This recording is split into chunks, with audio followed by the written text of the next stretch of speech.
All right, welcome back to ABA exam review and the continuation of our BCBA practice exam series where we're going through another set of questions together and breaking them down. If you're new to the channel, welcome. If you're returning, welcome back. Please like and subscribe. Check out behavioranalyst.study.com for all of our study materials, including our combo pack. When you pass your exam, let us know so we can include you in the Sunday shout out. Work hard, study hard. Let's get going. Bill is asked to act as a third-party behavior analytic consultant for an adult group home in the area. Bill has the capacity for some extra work, but is unsure if he wants to take this contract. Before he decides, he visits the group home to look around and get a better idea of the resources available and the layout of the building. What type of assessment is Bill doing? Whenever you get an assessment question and the assessment is not related to a client, but rather the environment, the first thing you want to think about is an ecological assessment. In Bill's case, he doesn't know if he wants to take on this contract, so he goes and looks at the resources available at the place, at the group home, and the layout of the building. He's not looking at particular clients or particular behaviors. He's looking at the environment. So the assessment Bill is doing is what? A functional analysis. Is Bill manipulating antecedents and consequences for functions to identify functions? No. Is Bill doing an indirect assessment? Now, you could classify this as an indirect assessment, right? We're not directly observing any behaviors, but is there a better answer? And that's going to be yes. It's going to be an ecological assessment. An ecological assessment is more specific. And then D, descriptive assessment.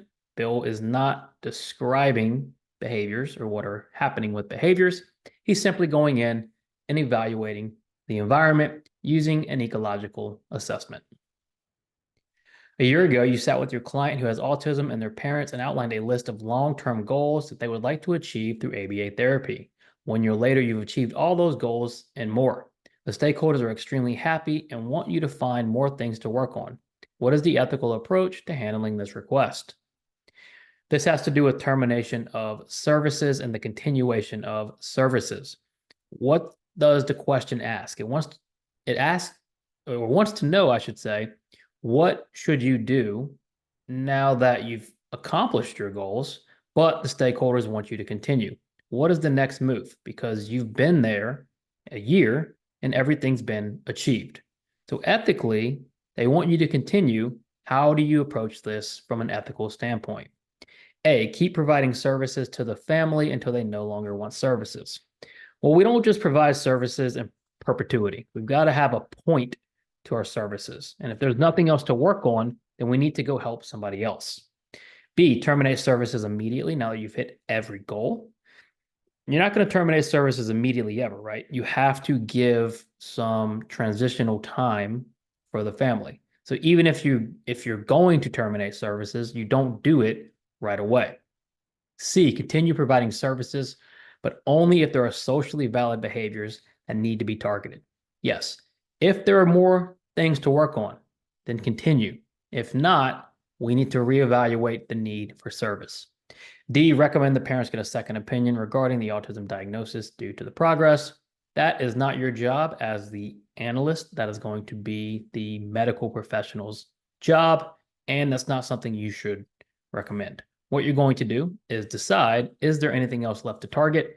If there is, we can continue. If not, we need to reevaluate.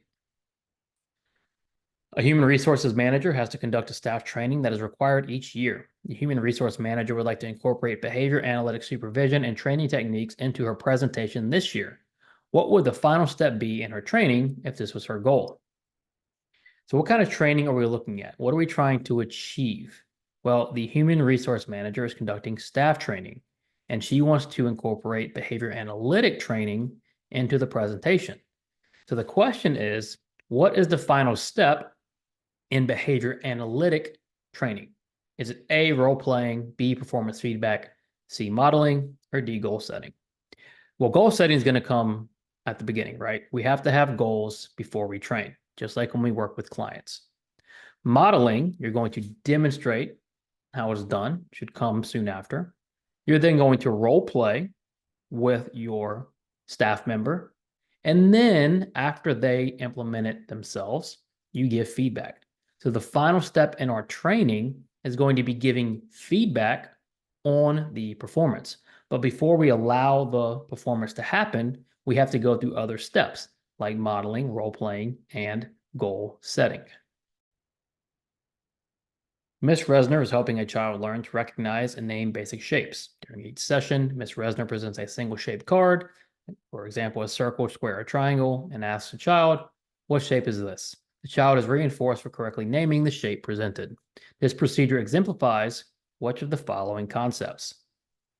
Pretty straightforward question. The only thing we really want to be concerned with is when dealing with discrimination, because this is what this is, right? Discrimination between shapes, circles and squares and triangles, is it conditional or simple? What's the difference? Well, with conditional discrimination, you're going to have additional antecedents or SDs, which are signaling what discrimination should be taking place. But in this case, it's very straightforward, right? There's no additional discriminative stimuli or antecedents. Ms. Resner is simply presenting a shape card and asking the child, what shape is this? There's no additional condition other than answering what the shape is. So if the child is reinforced for naming the shape presented, this is simply going to be simple discrimination. Transitivity is obviously associated with stimulus equivalence, and this is just a naming exercise, right? An identification exercise. And then stimulus fading. Ms. Resner's not even using prompts. She's just holding up a card and asking the child to identify the card. It's very straightforward, simple discrimination. An adult with autism will sometimes have outbursts in public if someone gets their order wrong or if service is slow. A functional analysis reveals this behavior is functionally related to obtaining a tangible. If you were the behavior analyst, what would the most appropriate replacement behavior be? The most appropriate replacement behavior is a functionally equivalent behavior. Whatever behavior is going to meet the current function of the behavior we're trying to replace. If this adult is having outbursts in public and the function is to obtain a tangible, we want a behavior that is going to help them obtain a tangible. So if we look at A, the adult exits these situations without escalating into an outburst. That does not help the client or the adult obtain the tangible. It's not functionally equivalent. Can we do better? B, a behavior that is going to prevent the adult from embarrassing themselves in public. Well, the outbursts aren't socially valid, but even if we teach them a behavior that is not embarrassing, does it serve the function that the current behavior serves? C, the adult communicates appropriately in order to gain the attention of whoever took their order or is taking their order. Okay, they're gaining the attention of the worker, but is that getting them access to the tangible? And then D, a behavior that is functionally equivalent to outburst in public.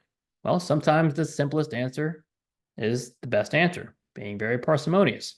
D is going to be the most appropriate behavior, whatever is functionally equivalent to outburst in public. You drank a large iced coffee, and then as soon as you pulled up to your parking spot on campus, you had to use the bathroom. Now, every time you pull up to your parking spot, you have to use the bathroom. You decide that you are going to not drink anything prior to pulling up to your parking spot for the next 2 weeks. What are you attempting? What are you trying to do here? What are you hoping to accomplish by going to your parking spot without drinking anything? Well, you're trying to undo the conditioning. What was conditioned? The conditioning was you drank this iced coffee, which made you have to use the bathroom. But as you had to use the bathroom, you pulled up to the parking spot. So now you've got a conditioned reflex where when you get to the parking spot, you've got to go to the bathroom.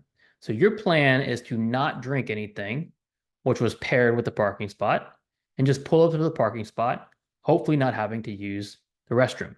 So if you're trying to undo, which is a respondent conditioning, what will we call that? A, operant extinction. Well, it's not operant extinction because it doesn't have to do with withholding consequences. What we're doing is respondent extinction. We're trying to unpair this iced coffee in the parking spot because you don't want to have to use the bathroom when you pull up to the parking spot anymore. So the idea is to pull up to the parking spot without having to use the restroom. Response generalization. We're not thinking about generalization here. We're trying to undo something. And stimulus fading. We're not fading any stimuli out. We're not fading any prompts out. What we're doing is trying to undo this reflex, this going to the bathroom reflex, through respondent extinction. Alan is much more likely to be thirsty for water after playing outside on a hot day opposed to sitting inside his house watching television. Alan will only ask for water if he sees a water bottle nearby. How do you explain the relationship between Alan's behavior and the environment? So let's think about Alan's behavior. What do we know about Alan? We know Alan will get thirsty for water after playing outside on a hot day. We know Alan will only ask for water if he sees a water bottle nearby. The only time Alan is going to ask for water if he sees a water bottle nearby. So he can be thirsty for water, but he's only going to ask for water if he sees the water bottle. So how do you explain that relationship? A, the hot weather is a MO. Yeah, the hot weather is increasing the value of water, and the bottle has stimulus control. Also, yes, Alan's behavior changes in the presence of the water bottle. So Alan's behavior relative to the environment, the hot weather is an MO, making water more valuable. The bottle is evoking asking for water bottle behavior. B, the hot weather and the bottle both have stimulus control. The hot weather is not changing Alan's behavior. He's not evoking it. It's just making him more thirsty. C, the hot weather has stimulus control while the bottle is a MO. The hot weather does not have stimulus control. It's not actually changing his behavior. It's just making him more thirsty. It's making the water more valuable. D, the hot weather and bottle are both motivating operations. The bottle is not an MO. It's signaling that the water is available now that the water bottle is nearby. Alan may already want the water because it's been hot outside. So what is happening is the hot weather is functioning as an MO, and the bottle has stimulus control. Boris was running through the house when he tripped, fell, and scraped his knee. It hurt so bad that Boris never ran again. As his mom was nursing the scrape, she told Boris she would take away all his toys if he was reckless in the house again, so Boris made sure to play calmly at home. Boris hurting is a blank, and what the mom said is a blank. Okay, another two-parter. We're looking at Boris's behavior. What do we know about Boris? We know he ran through the house, tripped, fell, and scraped his knee, and he never ran again. So Boris's behavior was punished, right? It's positively punished. He tripped, fell, and scraped his knee. His mom was nursing the scrape. She told Boris she would take away all his toys if he was reckless in the house again. So Boris made sure to play calmly at home. So not only did the tripping and falling change the behavior, but also the mom threatening to take away his toys. Now, let's look at Boris hurting. Being hurt, feeling pain is what type of punisher? Well, that's going to be unconditioned. So if you look at A, unconditioned punisher, looks pretty good, right? Hurting, being in pain, it's an unconditioned punisher. The mom, what she said, is going to be conditioned, right? She is a conditioned punisher. Now, none of the other answer choices label Boris hurting as an unconditioned punisher, so we can rule all three of those out. The answer is going to be Boris hurting is unconditioned, while the mom, what she said, and the threat is a conditioned punisher. Evan spends 2 weeks collecting baseline data on an intervention he's using to help his tutoring student learn the different bones in the body. Evan is satisfied with baseline, so he introduces the intervention and immediately starts to see an increase in the correct number of bones identified by his student. What conclusion can Evan draw from this data? So let's map this out because we're thinking about what Evan can conclude. We know he took 2 weeks of baseline. Let's just say we have 2 weeks of baseline here. He then introduces the intervention and he sees kind of an increase in bones identified. And that's all. What do we know? What can we conclude? A, the intervention is effective. We can't conclude that yet because if we said the intervention is effective, that would mean there's a functional relationship. All we know is we've introduced an intervention. We have not reversed it. We have not continued with baseline. We have not tried something different. All we know is the behavior changed when we introduced the intervention. We can't yet say there's a functional relationship. So B is also out. There's a functional relationship between the independent variable. We don't know that yet. What about C? There are confounds influencing the behavior outcomes. We don't know that either. We're not quite sure yet what has changed the behavior. All we do know is the behavior has changed and there is an increase in the correct number of bones identified. The impure tact verbal operant is most associated with which of the following ideas? What is an impure tact? An impure tact is evoked by both a tact, or I should say, is a tact and a mand together, right? So it's evoked by both a nonverbal stimulus and an MO. So when we have a situation where verbal operants are evoked by more than one stimulus, what do we call that? Well, we call that a multiple control. An autoclitic has to do with describing your own verbal behavior. Conditional discrimination is not necessarily associated with the impure tact, and a duplicate is not associated with an impure tact. We have multiple things evoking this behavior. This is under multiple control.